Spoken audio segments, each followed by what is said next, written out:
கோழிகளா இருக்கட்டும், அதே மாரி இளம் குஞ்சுகளா இருக்கட்டுங்க, எப்பயுமே வந்து பார்த்தீங்கன்னா, எப்ப பிரச்சனை வரும் அப்படின்னு பார்த்தீங்கன்னா, ஒரு கிளைமேட் சேஞ்ச் ஆகும்போது தான் வந்து பார்த்தீங்கன்னா, பிரச்சனை ஏற்படுங்க. இந்த மாரி கிளைமேட் சேஞ்ச் ஆகுறப்ப நம்ம கோழிகளுக்கு அது குடிக்கிற தண்ணீல வந்து பார்த்தீங்கன்னா, ஆன்டிபயோட்டிக்கா டெட்ராசைக்ளின் பவுடர் வந்து நீங்க கலந்து வைக்கணும். அது கூட வந்து பார்த்தீங்கன்னா, பாக்டீசால் பவுடரும் நீங்க கலந்து வைக்கலாங்க. 2யும் வந்து நீங்க தனித்தனியா கூட கலந்து வைக்கலாம். இல்ல ஒட்டுக்கா ஒரே இதில கூட மிக்ஸ் பண்ணி வைக்கலாம். ஏன் வந்து டெட்ராசைக்ளின் பவுடர் சொல்றேன் அப்படின்னு பார்த்தீங்கன்னா, அது வந்து சளிக்கு வந்து பார்த்தீங்கன்னா, நல்ல ஒரு ஆன்டிபயோட்டிக். அதே மாரி வந்து பார்த்தீங்கன்னா, பாக்டீசால் பவுடர் வந்து எதுக்கு வைக்கிறோம் அப்படின்னு பார்த்தீங்கன்னா, கழிச்சல் வராம இருக்கிறதுக்காக வந்து பார்த்தீங்கன்னா, நம்ம கலந்து வைக்கிறோங்க. 2 மருந்துமே வந்து பார்த்தீங்கன்னா, பவுடர் ஃபார்மேட் தாங்க. இது வந்து பார்த்தீங்கன்னா, 1 லிட்டர் தண்ணிக்கு 1 கிராம் அப்படிங்கிற சதத்துல கலந்து வைக்கலாம். 1 கிராம்ங்கிறது 1 1/2 கிராம் கூட கலந்து வைக்கலாங்க. தப்பில்லைங்க.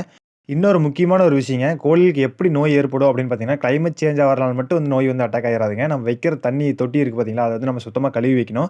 நம்ம எந்த அளவுக்கு அத நம்ம பராமரிக்கிறோமோ, அந்த அளவுக்கு தான் வந்து பார்த்தீங்கன்னா, நமக்கு அந்த நோயிலிருந்து நம்ம காப்பாத்த முடியும். டெய்லி வந்து பார்த்தீங்க அப்படின்னா, கம்பல்சரி அது குடிக்கிற தண்ணி, தீவன தொட்டியெல்லாம் வந்து பார்த்தீங்கன்னா, சுத்தமா கழுவிறணுங்க. இந்த மாரி கழுவிட்டு, அதே மாரி வைக்கிற தண்ணி வந்து பார்த்தீங்கன்னா, நீங்க நார்மலா போர் தண்ணி வச்சீங்க அப்படின்னா, பெரும்பாலும் உங்களுக்கு நோய் வராது. ஆத்து தண்ணியில ஒரு சில இடத்துல வைப்பாங்க. ஆனா கிடைக்கிற தண்ணி தான் வைக்க முடியும். அந்த மாரி வைக்கிறப்ப வந்து பார்த்தீங்கன்னா, அதுல வந்து சளி பிடிக்கிறதுக்கான மெஜாரிட்டி அதிகமான வாய்ப்பு இருக்குங்க. கோழிகளுக்கு நம்ம வைக்கிற தண்ணி வந்து பார்த்தீங்கன்னா, கம்பல்சரி நம்ம சுடு தண்ணி தான் வைக்கணுங்க. தண்ணிய சுட வச்சு, ஆற வச்சு தான் நம்ம குடுக்கணுங்க. இளம் குஞ்சுகளுக்கு எப்பயுமே வந்து பார்த்தீங்கன்னா, நம்ம சுடு தண்ணி தான் வைக்கணுங்க. பெரிய கோழிகளுக்கு கிளைமேட் சேஞ்ச் ஆகுற டைம்ல வந்துட்டு நீங்க சுடு தண்ணி வச்சீங்கன்னா போதும். மத்த டைம்ல நீங்க நார்மல் வாட்டர் வச்சீங்கன்னாவே போதுங்க.